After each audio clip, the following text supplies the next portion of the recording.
کبھی غور کیا ایسے کیوں ہوا؟ معاشرے میں ذرا گھوم کے دیکھا کہ ایسا ہو کیوں رہا ہے؟ اگر یہ بیماری نہیں ہے تو کیا ہے؟ اور اگر بیماری ہے تو یہ بیماری پیدا کیوں ہوئی ہے؟ کینسر کے بارے میں تو بڑی پریشانی ہے، اور بچے ماں باپ کی اور اپنے بڑوں کی فکر کرنا چھوڑ دیں، ان کو بجائے رحمت کے زحمت سمجھنے لگے۔ اس کے بارے میں بچوں مبتلا ہے وہ تو فکر کرتا ہے، پر آج کا جوان فکر کرنے کے لیے تیار نہیں ہے۔ بھائی صاحب 25-30 سال کے بعد آپ بھی بزرگ ہونے والے ہیں۔ آج آپ کے بزرگ آپ کے لیے زحمت ہے، تو میں یہ کہا کرتا ہوں، معاف کریے گا ذرا سخت بات ہے، میں اپنے جوان دوستوں سے کہتا ہوں، جس نے اپنی ماں یا باپ دونوں کو یا دونوں میں سے کسی ایک کو پا لیا اور اس کے ساتھ اف کر دیا، سختی سے بات کرنا، جھڑک دینا الگ بات ہے، اگر صرف اف بھی کر دیا اور معافی نہیں مانگی، معاف نہیں کروایا، تو میرا یہ وعدہ ہے اس جوان کی، اس بیٹے کی موت اس وقت تک نہیں ہوگی جب تک اس کی اولاد اس کو جوتوں سے پیٹ نہیں لے گی۔ یہ وہ گیند ہے، جتنے زور سے میرے جوان دوستو سن لو، یہ وہ گیند ہے جتنی زور سے آپ اسے دیوار پہ ماریں گے، اس سے دگنے زیادہ زور سے یہ آپ کے پاس واپس آئے گی، یہ رکے گی نہیں وہاں۔ تو یہ بیماری ہے، بیماری کا علاج کیسے ہوگا؟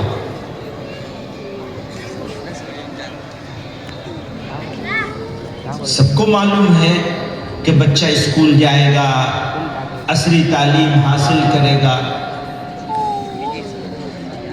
تو انجینئر بنے گا، ٹیچر بنے گا، سائنٹسٹ بنے گا، کچھ اور بنے گا، کچھ اور بنے گا، سب کو معلوم ہے، اور ضرور بنانا چاہیے۔ میں یہاں مدرسے کے جلسے میں یہ بات کہہ رہا ہوں، کوئی اسکول کالج والا مسلمان بھی یہ نہیں کہے گا کہ بچے کو مدرسے میں بھی ضرور پڑھانا چاہیے، کبھی نہیں کہے گا۔ اور ہم مدرسے چلاتے ہیں، ہم یہ کہہ رہے ہیں ضرور پڑھانا چاہیے، لیکن اس کا قتل مت کرو، اس کو ضائع مت کرو، اس کی تربیت کا انتظام کرو، اس کو ایک اچھا انسان بناؤ۔ اگر وہ اچھا انسان ہے تو وہ کامیاب انجینئر بھی اچھا ہو جائے گا، بالکل ضرور ہونا چاہیے، وہ اسٹ بن جائے گا، پھر وہ خاندان کے لیے نہیں کمیونٹی کے لیے بھی اسٹ بنے گا۔ اور اگر اچھا انسان نہیں ہوگا تو نہ کمیونٹی کے کام آئے گا، نہ ماں باپ کے کام آئے گا، نہ خاندان کے کام آئے گا، نہ پڑوسیوں کے کام آئے گا۔ وہ خود غرض ہوگا، وہ لالچی ہوگا، وہ بدتمیز ہوگا، وہ اپنی زندگی جیے گا، آپ کے بارے میں سوچے گا بھی نہیں، ماں باپ کے بارے میں نہیں سوچے گا۔ آپ نے تربیت کر لی، اچھی تربیت، اچھا انسان بنانے کے اوپر محنت کر لی۔ مجھے بتائیے، آپ نے اسکول بھیجا، لیکن خود کا وقت کتنا لگایا اپنے بیٹے بیٹی پر؟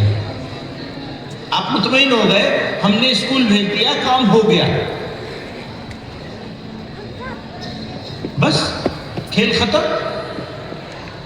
اسکول بھیجو یا مدرسے بھیجو، کہیں بھیجو، ماں باپ کی جو ذمہ داری ہے وہ ختم نہیں ہوتی۔ جتنی ذمہ داری آپ کی، ماں باپ کی ذمہ داری جتنی اسکول بھیجنے کی ہے، اس سے زیادہ ذمہ داری اس کی تربیت کا انتظام کرنے کی ہے۔ میں ایک بات اور کہا کرتا ہوں، یہاں بھی دہراتا ہوں، بھیا جتنا تم اپنے بکری پالتے ہو، اس کی جتنی دیکھ بھال کر لیتے ہو، اتنی ہی کم سے کم اپنے بچوں کی کر لو۔ ایک مرتبہ پلٹ کے پوچھ تو لیا کرو روزانہ، آج کیا کر کے آئے، 10 منٹ بیٹھ کے جاؤ اپنے بچوں کے پاس جب ان کا بچپن آئے۔ اللہ کی مہربانی ہے، اللہ تعالیٰ ہمارے اکابر کی قبروں کو نور سے بھر دے۔ انہوں نے یہ مدارس کا نظام قائم کیا، آج الحمدللہ ہم اس مدرسے میں ہیں، تحفظ القرآن میں، سمنپورہ میں، اور بچوں کی تعلیم اور تربیت دونوں کے حسین امتزاج کے ساتھ یہ ادارہ کام کر رہا ہے، قرآن کی خدمت کر رہا ہے اور ملت کی تعمیر کا کام کر رہا ہے، جہاں سے افراد ملیں گے، جہاں سے ہیومن ریسورس ڈیولپ ہوگی،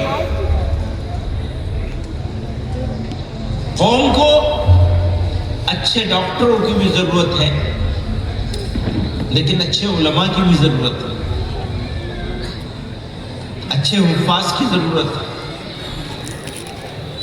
ایسے لوگوں کی ضرورت ہے۔ کوئی اور چیز نیچے رکھ دیجیے، اس کی یہ اٹھا کے رکھ دیجیے نا، یہ آپ کے سامنے ہے، اگر وزن دار ہو تو۔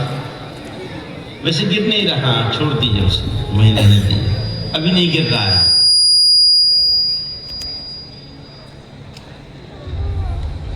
تو ایک بات تو یہ تھی میری کہ بچوں کی تربیت کی فکر کرنا بچپن میں ماں باپ کی ذمہ داری ہے۔ دوسری بات یہ ہے کہ انسان کو کہیں بھی رہے، وہ کہیں بھی پڑھے، کچھ بھی کرے، اس کو اچھا انسان بنانے کی ہم سب لوگوں کی ایک کلیکٹیو ریسپانسبلٹی دی، ایک اجتماعی ذمہ داری دی۔ اس اجتماعی ذمہ داری کو ادا کرنے کے لیے یہ مدرسے چلائے جاتے ہیں، اور ہم بار بار کہتے ہیں، ابھی کل بھی جمعیت علماء نے ریزولوشن پاس کیا ہے کہ بچیوں کے لیے خود مسلمانوں کو اسلامی ماحول میں عصری تعلیم دینے کے ادارے قائم کرنے چاہیے، بیٹیوں کے لیے ان پہ محنت ہونی چاہیے کہ تعلیم اور تربیت دونوں چلے، بچوں کے لیے بھی کرے، خود کے بنائیں اور اس پہ سرمایہ لگائیں۔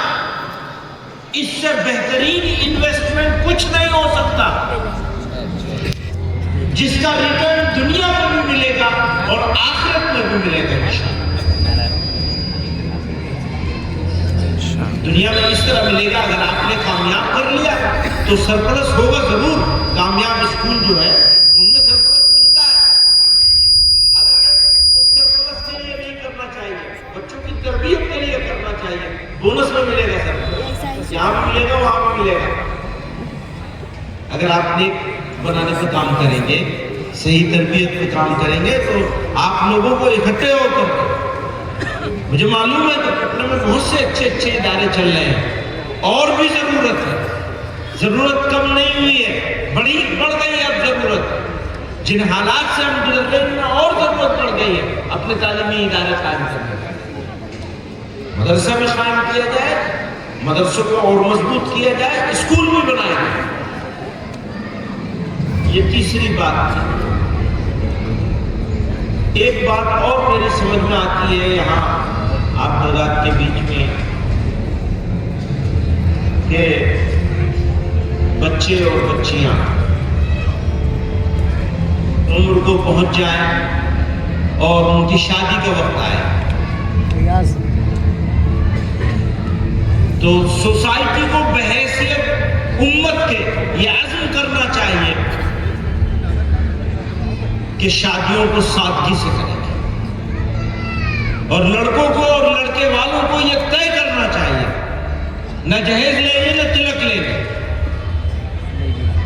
اس کا بائیکاٹ کریں۔ اور اگر کسی جگہ جہیز اور تلک لیا جا رہا ہوگا اور کسی جگہ دکھاوا اور نمائش ہو رہی ہوگی، ہم اس شادی میں شریک نہیں ہوں گے، بائیکاٹ کریں۔ یہ میں بات جو عرض کر رہا ہوں، یہ میری انفرادی رائے نہیں ہے، یہ میری قوم کی اجتماعی ذمہ داری ہے۔ اگر ہم نے ایک قاعدہ کلیہ ہے، ایک بالکل سیٹ نیچر کا قانون ہے، کہ انفرادی غلطی کی سزا فرد کو ملتی ہے، اور اللہ تعالیٰ کے حق میں اگر فرد نے غلطی کری ہے تو اس کی رحمت سے ہم کو امید ہے کہ اللہ تعالیٰ انفرادی غلطی کو معاف کر دے، کسی نہ کسی نیکی کے بدلے میں معاف کر دے۔ لیکن یاد رکھیے گا، اس کو نوٹ کر لیجیے، اجتماعی جرائم کی سزا پوری قوم کو ملتی ہے۔ آپ نے سنا ہوگا، کہاوت مشہور ہے، گیہوں کے ساتھ گھن بھی پستا ہے۔ اور یہ جو ہمارے ملک میں، ہمارے علاقے میں سبھی جگہ ہو رہا ہے، یہاں کی بات نہیں ہے، سبھی جگہ ہو رہا ہے۔ ہم تو یہ کہتے ہیں، ہمیں حیرت ہوتی ہے اس بات پر کہ رات میں سکون سے نیند کیسے آ گئی۔ میں تو یہ کہتا ہوں کہ ہمیں حیرت ہوتی ہے کہ رات میں نیند کیسے آ جاتی ہے سکون سے، اور قوم جو ہے وہ اپنے اجتماعی معاملات کو، اس وقت ختم ہو گیا ہے، 7 بجے، پونے 7 بجے، اس کو اس بات کو، ایک بات اور، 2 باتیں ہیں، جلدی جلدی کہہ دو، تفصیل میں نہ جاؤ۔